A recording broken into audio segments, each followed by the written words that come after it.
La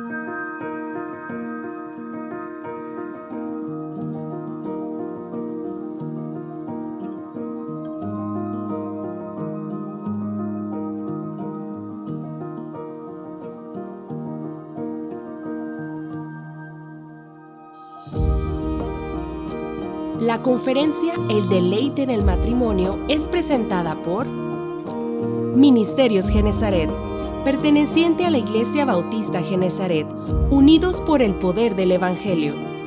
Universidad Cristiana de las Américas, preparando a una nueva generación profesional con cosmovisión bíblica. 7 licenciaturas y 2 maestrías. Pregunta por la maestría en Predicación Expositiva totalmente en línea y con reconocimiento oficial. Instituto Cristiano de las Américas.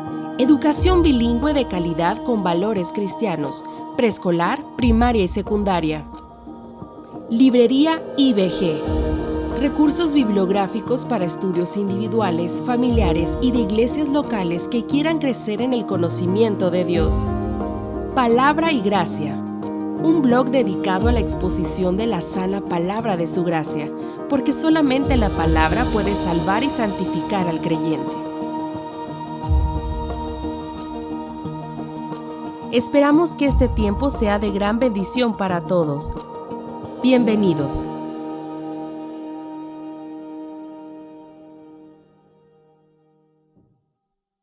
Confiemos en el Señor que haya buenas respuestas y también muchas gracias al pastor Sugel, a la hermana Gloria. En la bienvenida, no dimos la bienvenida a la hermana Gloria, pero hoy le damos la bienvenida. Y gracias por estar con nosotros como matrimonio. Hoy quisiéramos comenzar con estas preguntas. Si hay una pregunta, voy a comenzar con el bloque de preguntas de hombres. Creo que hicieron los hombres, estas preguntas hicieron los hombres. Y dice la primera pregunta. Usted comentó que en Efesios 5:28 no es comparativo, sino explicativo la frase como a su propio cuerpo. ¿Puede dar más detalles? Porque me surge la duda, ya que en el versículo 29 dice,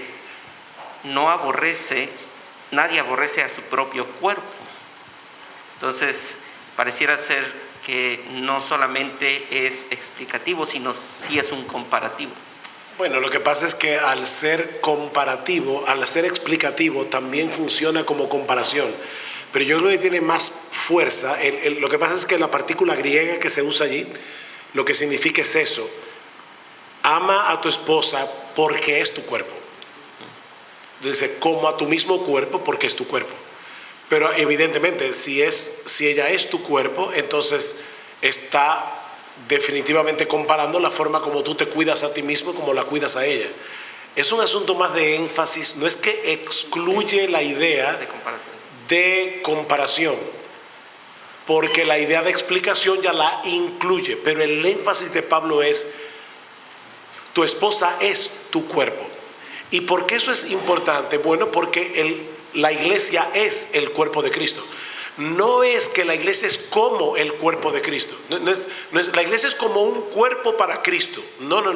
La iglesia es el cuerpo de Cristo. Y lo que nosotros tenemos que entender es que a través del vínculo matrimonial, el hombre y la mujer son uno para Dios. Entonces, si yo maltrato a mi esposa, yo me estoy maltratando. Si yo desgracio la vida de mi esposa, yo me estoy desgraciando. Y eso es lo que Pablo dice allí. Nadie aborreció jamás a su propia carne. Entonces, ¿cómo tú estás maltratando a tu esposa si ella es tu cuerpo? ¿Un comentario, hermano? ¿No? Es muy clara la respuesta y creo que esto ayuda mucho. Y creo que esta pregunta que voy a hacer a continuación es una pregunta muy general, es decir, que muchos tenemos esta pregunta. Y dice la persona que pregunta, entiendo que debo de tener la última palabra, dice el varón, pero cuando mi esposa no está de acuerdo, me siento mal.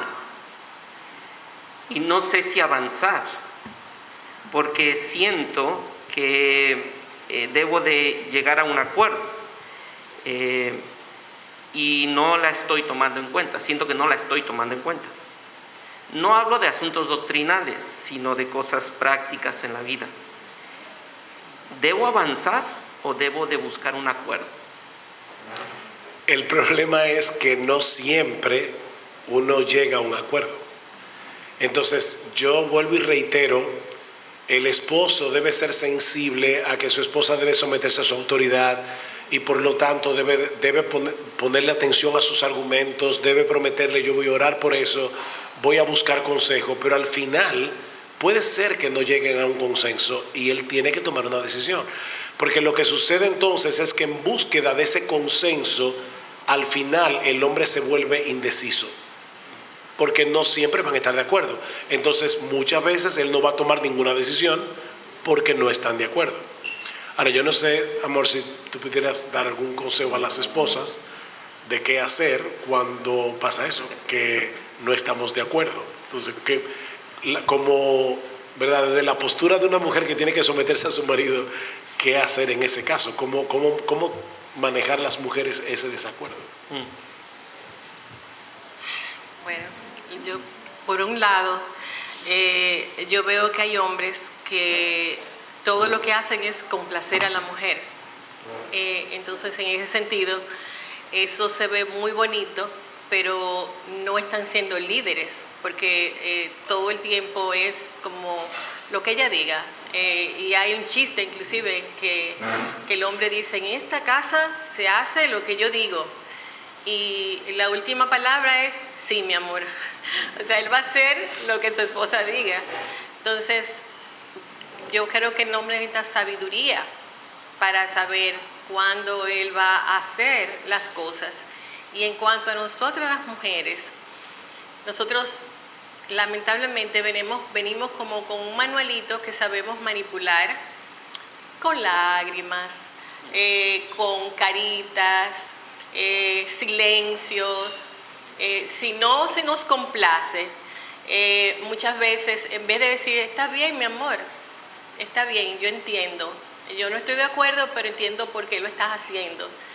Pero entonces a veces lo que hacemos es, ¿cómo se dice?, castigando con el látigo de la indiferencia, un silencio, y a veces con lágrimas. O sea, lo hacemos sentir mal a él porque él tomó esa decisión. Y yo le doy muchas gracias al Señor porque había una hermana de la iglesia que Dios le dio mucha sabiduría antes de yo casarme. Y ella había estado casada con un hombre inconverso. Y ella me decía: mira, a veces, aunque él cometa un error muy grande, yo no le voy a decir te lo dije. O si él está cometiendo lo que yo creo que es un error, uno estar de manera agresiva, eso es un error, no lo hagas, no lo hagas, no lo hagas. No, sino ya le pusiste los puntos, entonces ahora hablar con el jefe supremo, que es nuestro Dios, y que Dios le dé el convencimiento. Y a veces puede haber aún pérdidas económicas que uno dice: wow, o consecuencias de salud en el esposo por una decisión que tomó. Y ya pasó, vamos, entonces ahí viene la parte que uno puede decir: qué difícil ser mansas, tener ese espíritu afable y apacible a pesar de que perdimos un montón de dinero, o mira, hasta se enfermó por estar haciendo tal o cual cosa, o hay tantas variables, ¿no?, de consecuencias de cosas que uno hace. Entonces, pedirle al Señor que nos ayude a hacer esa ayuda idónea y esa esposa que Él necesita, aun cuando Él fracase. Yo no sé, ahora que Gloria estaba hablando de eso, me acordé de un ejemplo que yo he puesto muchísimas veces, pero que me marcó mucho en su momento. Había una pareja de nuestra iglesia donde la esposa era muy sabia y muy inteligente para el manejo de la economía. Y él, lamentablemente, le faltaba mucho para llegar a donde ella estaba. Y lamentablemente varias veces él puso el hogar en riesgo por malas decisiones que había tomado. Ellos me llamaron, yo fui a su casa y le dije, fulano, mira, definitivamente el papel de un buen líder es saber usar los dones y talentos que Dios le ha dado a los otros. Y definitivamente tu esposa tiene mucha sabiduría, úsala para el bien de la familia. Y cuando ustedes no se puedan poner de acuerdo, pidan consejo, pide consejo. Y bueno, el asunto es que unas semanas más tarde, esta hermana me pidió hablar conmigo. Y ella fue y se sentó en mi oficina, bien así. Y me dice, oye la última de mi marido. Ahora él quiere que adoptemos un niño. Y estaban en una situación económica con la soga al cuello. Yo la miré, yo le tenía confianza, le tengo confianza, y le decía, y me imagino, fulana, que tú le abriste los ojos. Nosotros decimos como 2 medio pesos, pero como 2 huevos fritos, y lo hiciste sentir como un imbécil. Y ella bajó la cara y me dijo avergonzada, sí, eso fue lo que yo hice. Yo le dije, fíjate, ahí es que está el punto, es en entender que tú eres parte del equipo de tu esposo, tú no eres su contrincante. ¿Qué hubiera pasado si en vez de hacer eso, tú hubieras actuado primero como una mujer sumisa y segundo como parte del equipo de tu esposo, te hubieras parado de tu asiento, le hubieras dado un beso y un abrazo y le hubiera dicho, no se rían hermanas porque esto es real lo que voy a decir, yo creo, wow, tu compasión a mí me amonesta. O sea, nosotros estamos en la situación económica que estamos. Si tú quieres hacerle bien a una criatura, tú quieres adoptar a un niño, vamos a buscar lápiz y papel y vamos a ver, vamos a hacer las cuentas. Y tú sabes que probablemente tú, haciendo tu papel de ayuda idónea, lo hubieras hecho ver a él, porque los números no se equivocan, que era imposible hacer eso, pero no lo aplastaste con tu actitud. Entonces el problema es que muchas hermanas quisieran tener un líder en la casa, pero no se dan cuenta, es culpa del marido no ser un líder, pero ellas no se dan cuenta que sin querer lo están socavándolo a él. Por eso es que la Biblia dice que la mujer sabia edifica la casa, la necia con sus manos la derriba. Sin darse cuenta está minando y socavando la autoridad del marido. Entonces no le podemos pedir después que actúe como un líder cuando la misma esposa no lo respeta. Eso es simplemente un ejemplo. Y creo que es bueno recordar que no hay un manual, ¿no? Una lista de qué hacer y qué no hacer, porque recuerdo al pastor Miguel diciendo cuánto le costó llegar a República Dominicana después de haber abordado el tema de irse a República Dominicana con la hermana Catherine. Y pasaron 2 años y estaban buscando el acuerdo para ir a República Dominicana. Así que no es un manual, pero sí es necesario recordar cuál es nuestra responsabilidad como líderes y como esposas siendo ayudidóneas. Dice un hombre, partiendo de la recomendación del día de ayer que usted dio acerca de preguntar a la esposa, dice, ¿cómo puede un hombre hacer notar a su esposa su falta de honra sin parecer orgulloso? Esa dinámica de la esposa podría preguntar, oye, ¿te he faltado en honra? ¿Y cómo el hombre puede responder sin ser orgulloso? Es que responder la verdad, todo depende de lo que tú digas y cómo lo digas para sonar orgulloso, porque tú le puedes decir, bueno, mi amor, la verdad es que hay ocasiones en las que yo siento que tú no me estás respetando, pero ¿qué pasa si la esposa no está de acuerdo? Y dice, bueno, yo no lo veo así, o tú estás actuando con orgullo.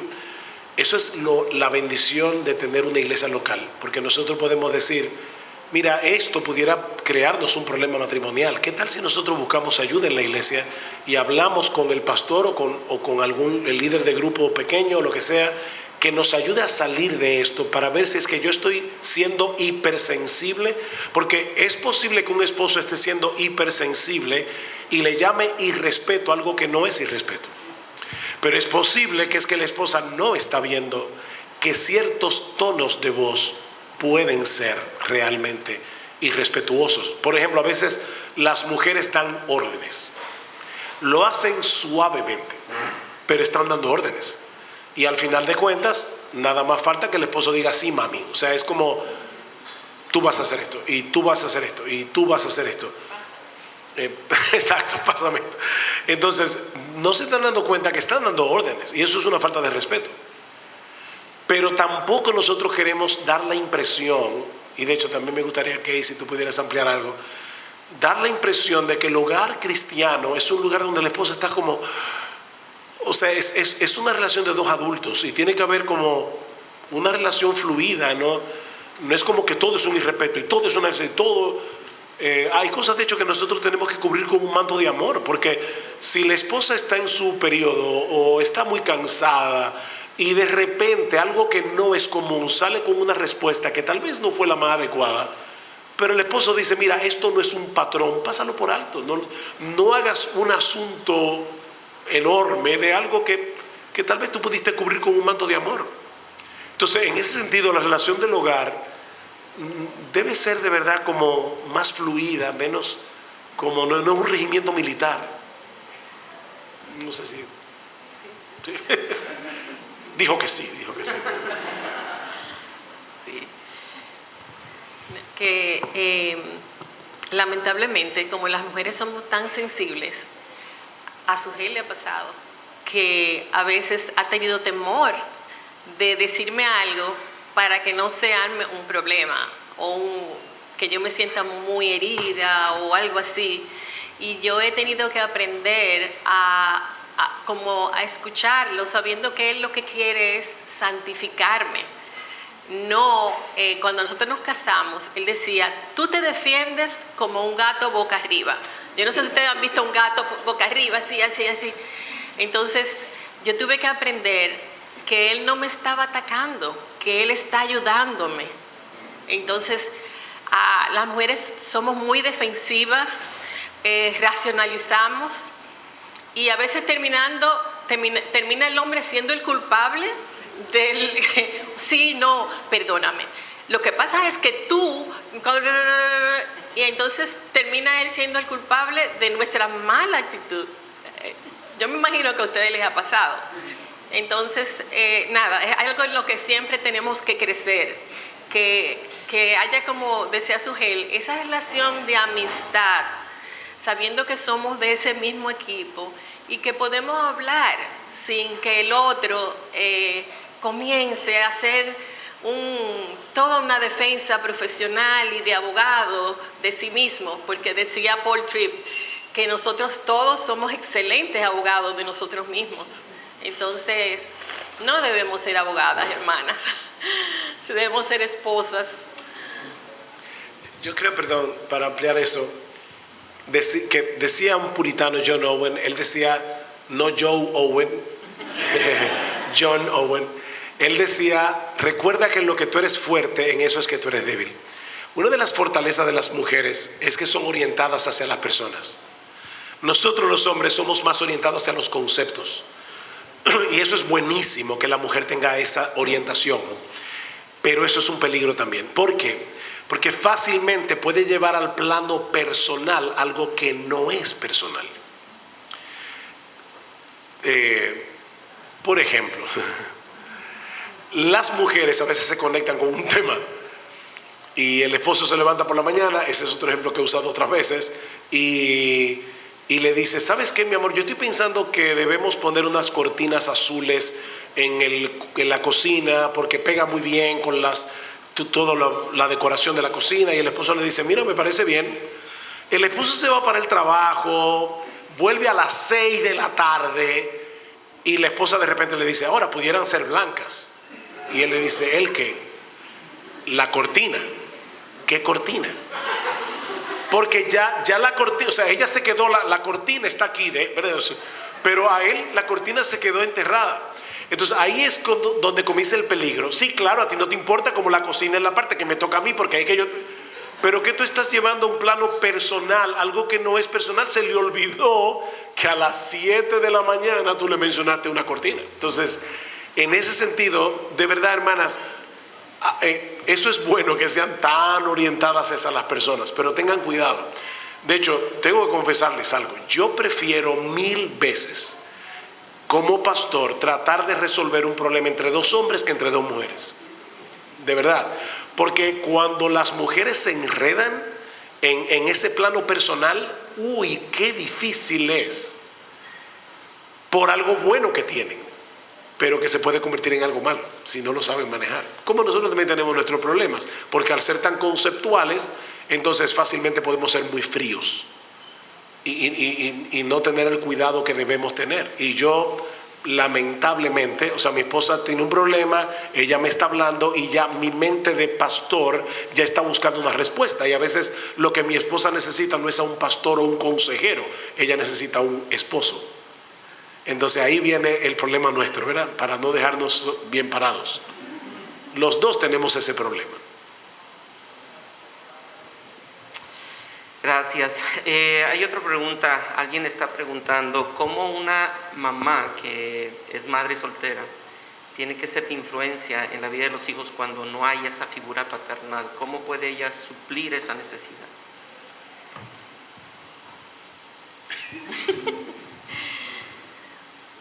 ¿Cómo puede? Bueno, presentándole los principios bíblicos. Mira, la Biblia dice esto y esto, que el hombre debe ser varonil, o sea, cosas enseñanzas de la Escritura o ejemplos de hombres de Dios, misioneros, biografías.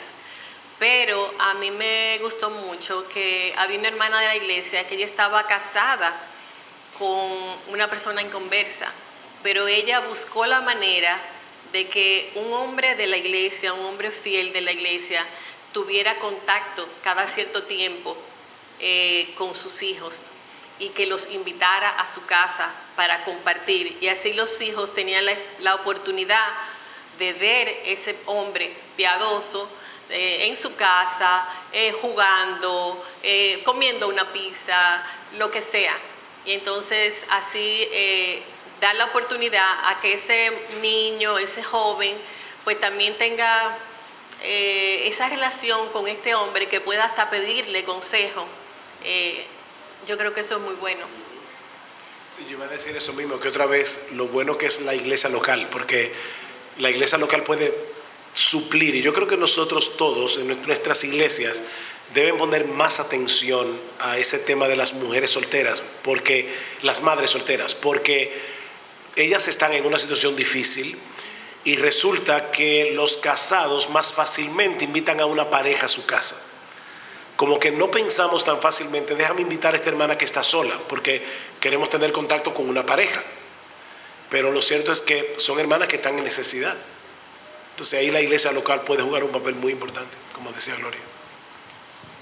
Hay un par de preguntas que son muy similares y dicen así: sé que el esposo es el principal responsable de ayudar en el matrimonio a salir de los problemas, a crecer, etcétera, etcétera. A veces yo tengo expectativas, pero ¿cuánta iniciativa puedo y debo tomar como esposa para buscar resolver los conflictos en áreas de necesidad, incluso las espirituales? ¿Qué tanto debe tomar la iniciativa esa mujer? Nunca olvidemos que nuestras esposas son nuestras hermanas en Cristo, si somos creyentes los dos. Y por lo tanto, ella puede tomar toda la iniciativa que puede tomar una creyente en ayudar a otro creyente, que es su esposo, a ver un área que no está viendo.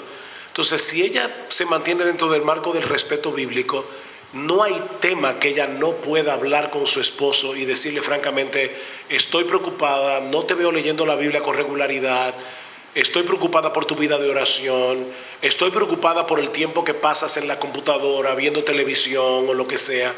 O sea, de verdad, no podemos sentirnos amenazados como si nuestras esposas nos estuvieran irrespetando porque nos están llamando la atención, porque ella es una ayuda idónea. Pero por otro lado, de nuevo la iglesia local, nuestras esposas también son miembros de la iglesia local. Y por lo tanto, ellas no necesitan nuestro permiso para funcionar como un miembro de la iglesia local. Por ejemplo, nuestras esposas saben, Gloria lo sabe, que si en algún momento dado en casa pasara algo, que ella ve la necesidad de llamar a otro de los pastores, yo no me puedo molestar porque ella haga eso, porque yo soy una oveja también y debo ser cuidado por la iglesia. Entonces, en ese sentido, nuestros pastores tienen que estar al tanto nuestro, y hay veces que Gloria y yo no nos hemos podido poner de acuerdo en una decisión que vamos a tomar, y yo le pregunto a Gloria, de hecho pasó no hace mucho tiempo, yo le dije, ok, mira, en esto no nos estamos poniendo de acuerdo, yo creo que debemos hablar con otro pastor. ¿Con quién te gustaría? Y él ya me dijo, con fulano. Ah, bien, pues yo lo llamé y le dije, mira, de verdad, Gloria y yo necesitamos hablar contigo porque tenemos que ponernos de acuerdo en algo. Porque nadie es infalible. Entonces, yo creo que en ese sentido los esposos tenemos que entender que Dios nos dio a nuestra esposa como una ayuda, porque yo necesito ayuda. Yo tengo que partir de la premisa, yo necesito ayuda. De lo contrario, Dios no me hubiera dado esa ayuda. Entonces, ¿qué iniciativa puede tomar la mujer? Toda la iniciativa del mundo, siempre que se mantenga dentro de ese marco de respeto del que habla la Escritura. Creo. Que yo estoy hablando en contra de nosotras. No, porque yo sí he visto mujeres que se la pasan todo el tiempo. Mira, mi amor, lo que dice la Biblia. Mira, mi amor, lo que dice la Biblia. Y señalando los defectos. Y entonces nosotras no somos llamadas a ser el Espíritu Santo de nuestros esposos. Entonces ese es otro, o sea, el balance a lo que mi esposo está diciendo. Porque nosotras las mujeres podemos caer en eso. Porque tenemos la Biblia y conocemos el principio, todo el tiempo querer estar discipulando a nuestro esposo. Entonces también tenemos que orar, esperar que Dios obre, que Dios le dé la convicción, porque no es que Él no sabe, Él sabe. Y hay momentos que por la misma relación de compañerismo que tenemos, claro que sí, que vamos a recordarle ese principio bíblico, y eso está totalmente de acuerdo con lo que es ser una ayuda idónea, pero no el Espíritu Santo de nuestros esposos. Sí. Creo que es bueno solamente aclarar o abundar en esto. Muchas veces el hombre cae en el machismo o en la indiferencia. Y a veces, por no sonar machista, estamos dispuestos a ceder la responsabilidad que Dios nos ha dado, pero que no sea esa motivación, no querer sonar machista, sino que Dios nos libre de eso, sino que tenemos que hacer lo correcto. Y esta es una pregunta que va a ayudar a abundar en el tema. Dice, mi esposo es creyente, pero tiene un temperamento que es muy tranquilo y no toma la iniciativa.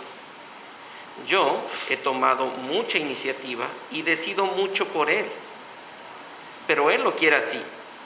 ¿Está mal o tengo que hacer un cambio? Probablemente sí.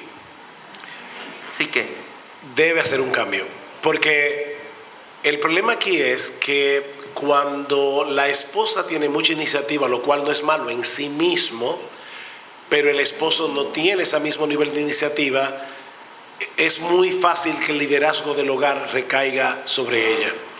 Nosotros tenemos un ejemplo claro en la Escritura con Pablo y Timoteo. Aparentemente Pablo tenía un carácter más fuerte que Timoteo, era más decidido.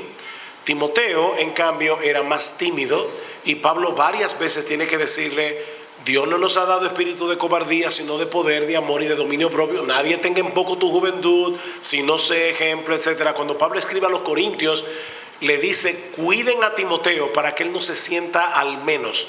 O sea, aparentemente Timoteo tenía ese carácter como más retraído. Sin embargo, cuando uno lee las cartas pastorales, lo que Pablo esperaba que Timoteo hiciera, wow, o sea, uno se sorprende de ver la iniciativa que Pablo esperaba que Timoteo tuviera. Así que en ese sentido, una persona tranquila va a ejercer el liderazgo con el temperamento tranquilo que tiene. Una persona más decidida lo va a hacer con ese temperamento. Para mí eso es como la predicación. Yo no creo que todos los predicadores pueden sonar iguales, pero están predicando la palabra de Dios. Entonces yo creo que hay hombres que van a ejercer la autoridad de una manera tranquila. Mi papá, por ejemplo, era claramente la autoridad en mi casa. Ahora, yo no recuerdo ni siquiera oír a mi papá alzando la voz. Mi papá se educó en un colegio inglés, literalmente, y él reaccionaba como un inglés. O sea, si nosotros nos caíamos, mi mamá se volvía un desastre. Y mi papá decía, pero está sangrando. No, está bien, ya, se acabó ahí. O sea, como que... Entonces, yo no creo que para uno ejercer la autoridad hay que ser agresivo. Pero el asunto está en la toma de decisión. Tú lo haces tranquilo con tu temperamento, pero tú tienes la última palabra. Eso es lo que es ser líder. Él guía a los demás. Entonces Dios está diciendo, todo marido debe hacer eso. Y mujeres, si ustedes están todo el tiempo tomando la iniciativa, sin darse cuenta, están otra vez socavando, no le están dando la oportunidad a que él crezca.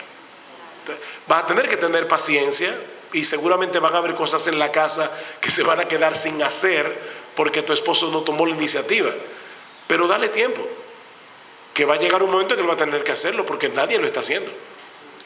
Pero cuando las mujeres, eso es como en la iglesia, alguien decía, pero si en la iglesia no hay un liderazgo masculino, ¿no deberían tomar el liderazgo las mujeres? No, si tú dejas que un camello meta la nariz en la tienda, créeme, en poco tiempo el camello entero va a estar metido en la tienda. Entonces hay que cuidar eso. No sé si algo. No. Muy bien, estas dos preguntas tienen que ver un poco con un tema moral. Dice, en mi niñez fui víctima de violación, pero en la vida íntima con mi esposo ha sido una complicación. ¿Cómo puedo hacerle ver que el problema no es él, sino yo? Porque traigo recuerdos a mi mente cuando estamos juntos. ¿Cómo puedo hacerle ver que esa mujer, cómo puede hacerle ver a su esposo que el problema es esos pensamientos, no él? Bueno, antes de responder la pregunta, quiero decirte, no sé dónde estás, pero quiero decirte de verdad que cuando se lee una pregunta así, eso golpea fuertemente el corazón. Yo no quiero, quisiera darle paso también a Gloria para que responda si ella quisiera decir algo más, pero quiero que sepas que simpatizamos con tu dolor y con tu vergüenza y que no estamos respondiendo a esa pregunta simplemente como una pregunta cualquiera. De verdad, lo lamentamos profundamente. Dios es soberano y hay cosas que ocurren en el mundo, en un mundo lleno de pecado, en un mundo caído, que no deberían suceder. Pero nosotros tenemos que dejar el pasado atrás y tenemos que seguir adelante. Yo no puedo tener una visión del sexo en el matrimonio bajo la sombra de esa violencia y esa tergiversación del sexo que ocurrió cuando tú eras una niña. Dios es el autor del sexo. Y en ese sentido, tener la mente de Cristo es ver el sexo como Él lo ve. Yo creo que un texto como Hebreos 13:4 es un texto muy importante aquí. Dice el autor de la carta a los Hebreos, sea honroso en todos el matrimonio y el lecho sin mancilla. La palabra lecho es la palabra griega koites, de donde viene la palabra coito. O sea que lo que el autor de Hebreos está diciendo es, el coito en el matrimonio es sin mancilla. Lo sorprendente de esa expresión sin mancilla es que solo aparece 3 veces más en el Nuevo Testamento. Santiago 1 para hablar de la religión sin mácula, la religión verdadera y sin mácula. Primera de Pedro para hablar de la herencia sin mancha que tenemos en los cielos, pero ahora la más sorprendente, Hebreos 7:25, para hablar de Jesús como ese sumo sacerdote que tenemos, el cual es sin mancha, apartado de los pecadores y hecho más sublime que los cielos.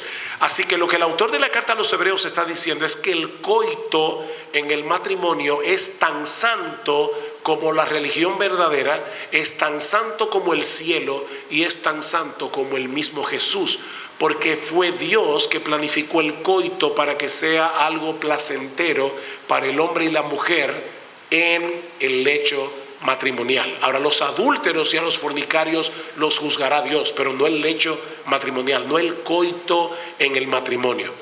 Entonces, yo te diría, tienes que orarle al Señor que te ayude primero que todo a ver el sexo como Dios lo ve. Y óraselo al Señor. Dile: Señor, de verdad, yo quiero ver el sexo a través de tus ojos. Yo quiero ver el sexo en el matrimonio a través de tu palabra. Y tú me dices que esto es santo, que esto es bueno, que esto es deleitoso. Es algo que Dios ha dado como un regalo para el hombre y para la mujer en el matrimonio.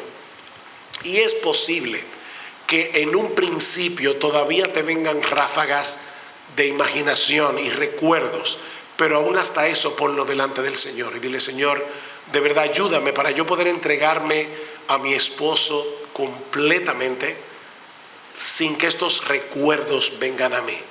Y cuando vengan, inmediatamente rechazarlos como se rechaza algo a lo que yo no debo darle cabida. Ahora, esto es para la mujer, pero yo le diría al hombre, al esposo de esta hermana: ten paciencia, mucha paciencia, porque de hecho las mujeres no somos como los hombres. O sea, los hombres, y yo no estoy aquí bromeando, lo estoy hablando muy en serio, por si acaso, porque no creo que suene a chiste.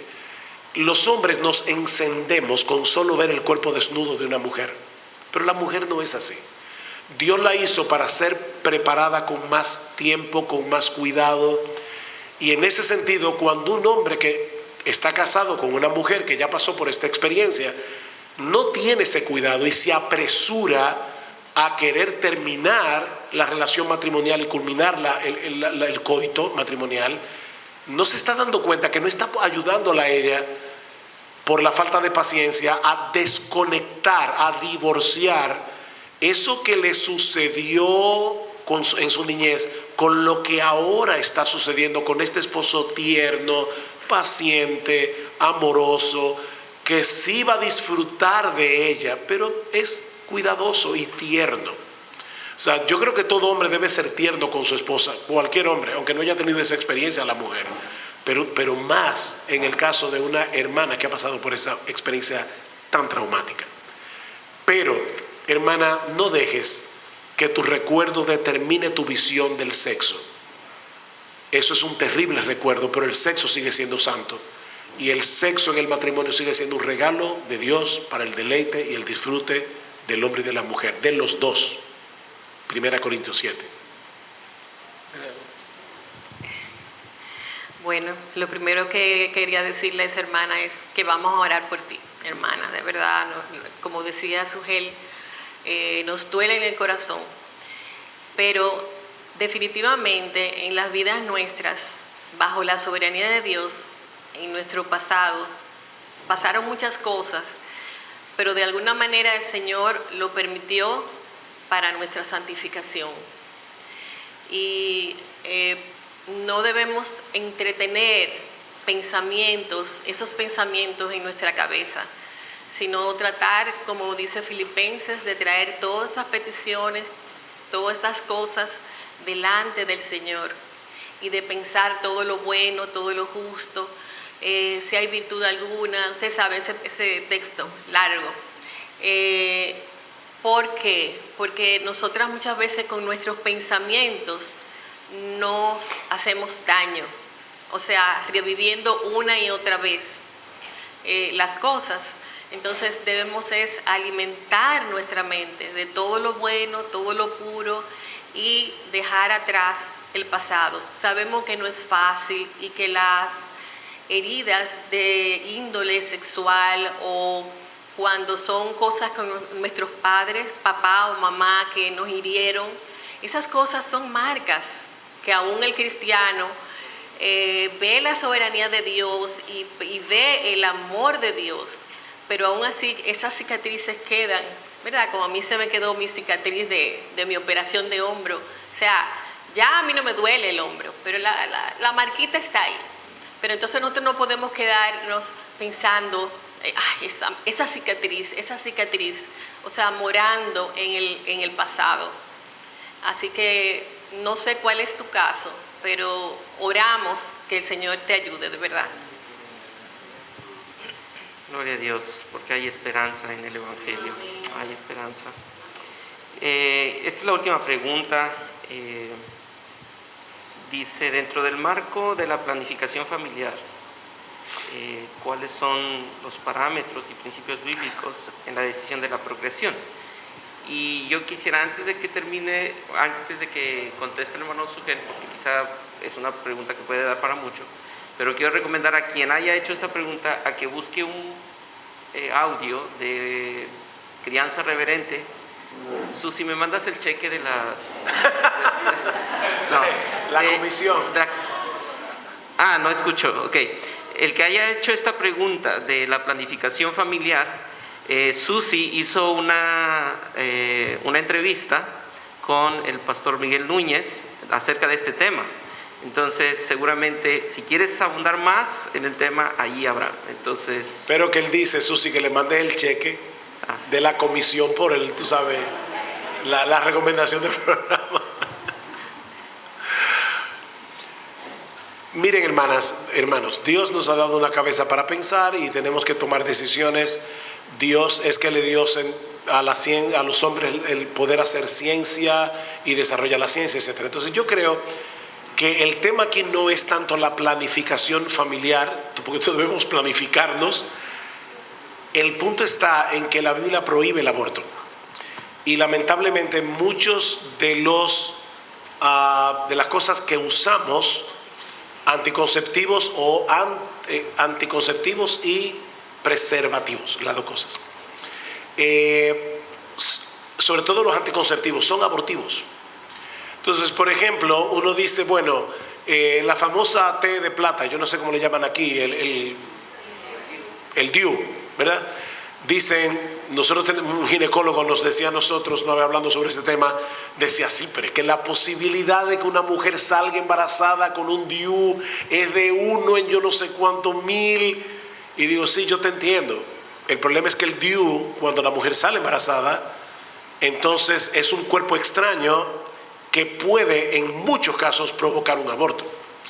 Entonces es como jugar a la ruleta rusa y decir, bueno, son 1000 cámaras vacías y hay una sola bala. O sea, oye, tú tienes que tener mucha suerte para que te toque la bala.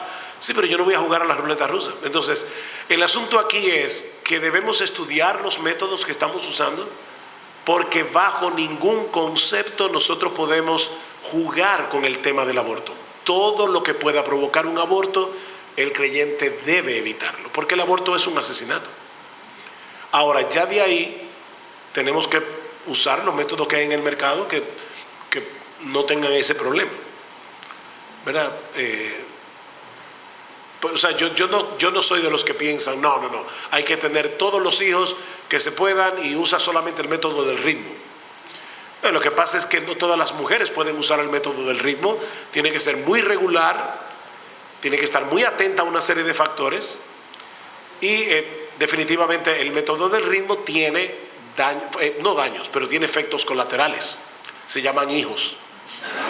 Si tú fallaste. Entonces yo no estoy en contra de la planificación familiar, pero estoy en contra del aborto. Y creo que todo cristiano debe estar en contra del aborto. Pero no sé si hay algo más que... Pues bueno, gracias por las preguntas. Gracias por las preguntas. Estamos concluyendo esta parte y hoy, antes de terminar este bloque de las conferencias y las preguntas y respuestas, quisiéramos orar por el pastor Sugel. Él viaja el día de mañana muy temprano y será un viaje bastante largo. Entonces oremos para que el Señor sea su fortaleza, que en medio de su cansancio ellos puedan recobrar fuerzas en el Señor, en su palabra. Entonces les pedimos que nos acompañen a orar por ellos. Perdón, ¿ya me escuchan? Bien, perdón. Entonces, lo que estaba diciendo es que los hermanos viajan el día de mañana muy temprano, van a viajar a Estados Unidos y todo el día estarán viajando. Entonces, oremos para que el Señor les fortalezca en este tiempo y que en medio de su cansancio vean cómo la gracia de Dios les asiste, llevándoles hasta casa, a Santo Domingo, y que lleguen con bien y escuchemos de buenas noticias, que ellos llegan con bien y siguen sirviendo al Señor allá en la proclamación de la verdad. Entonces, ¿qué les parece si tomamos un tiempo para orar por ellos en esta tarde? Oremos. Dios nuestro, queremos alabar y glorificar tu nombre por tu bondad derramada sobre nosotros durante estos 2 días.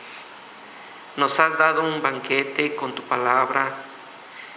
Orábamos desde hace semanas y meses por esta actividad y sabíamos que tú nos hablarías, y gracias porque tú has hablado, pero también tú has abierto nuestros oídos para escucharte. Gracias porque eso es solamente obra tuya. No hay un ser humano que pueda abrir nuestros corazones y sensibilizar nuestro espíritu para escuchar tu palabra, pero gracias porque tú lo hiciste.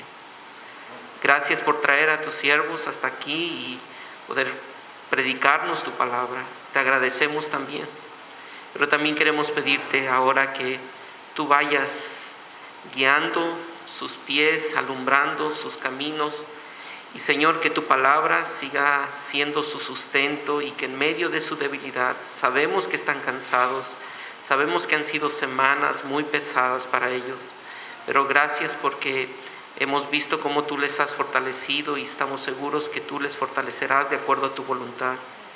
Bendíceles, Señor, y pedimos por el pastor Sugel que tú sigas usándole en la Iglesia Bautista, Iglesia Bíblica del Señor Jesucristo, junto con los otros pastores que están sirviendo allí.